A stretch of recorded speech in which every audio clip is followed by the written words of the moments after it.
আসছে, আমরা তার দলের সকল দলের লোকেরাই মতামত দিবে, এমনটা আমরা আমরা ভিডিওর মাধ্যমে প্রচার করতে চাচ্ছি।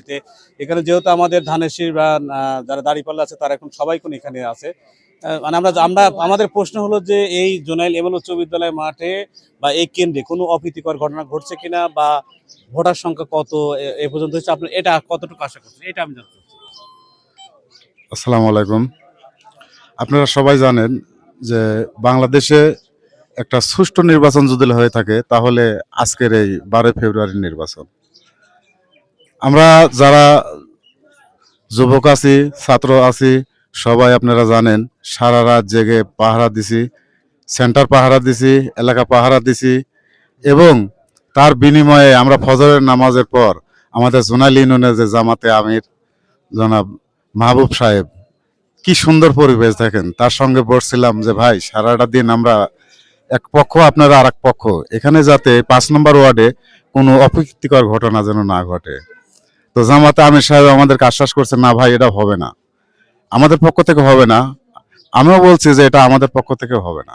আসলে দেখেন এই যে একটা নির্বাচন হচ্ছে, কত সুন্দর পরিবেশ, এটাকে আমরা নির্বাচন ভাবছি না, এটাকে আমরা ঈদ ভাবছি। কালকে রাত 9টার পর ইশারের নামাজ পর বের হয়েছি, এই যে শীতের পোশাক, এই যে শীতের পোশাক দেখছেন, এই শীতের পোশাক এখনো শরীরে আছে, এখন বেলা বাজে 3:30। তো এই পোশাক পরেই আছি।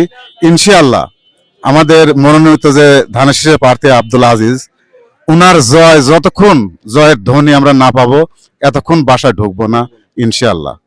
এবং আমার সাংবাদিক আইনুল ভাইয়ের মাধ্যমে আমি বলতে চাই এটুকুন যে সে অলওয়েজ টাইম যে পরিশ্রম করে যাচ্ছে এই একমাত্র এই প্রচারের জন্য।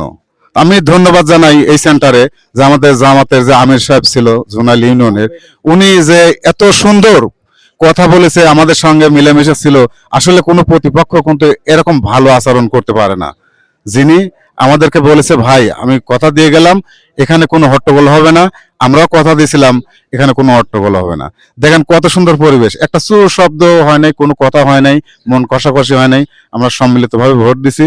তো আমি এটুকুন বলতে চাই, আপনারা যারাই আব্দুল আজিজ সাহেবের ধানের শীষের সমর্থক আছেন, এখানে ভোট সবাই গ্রহণ করবেন এবং গ্রহণ শেষে সবাই আমরা বনপাড়া উপজেলায় যাব, যা এই জয়ের মালা আমরা ছিনিয়ে এনে তারপরে ঘরে উঠবো। আসসালামু আলাইকুম।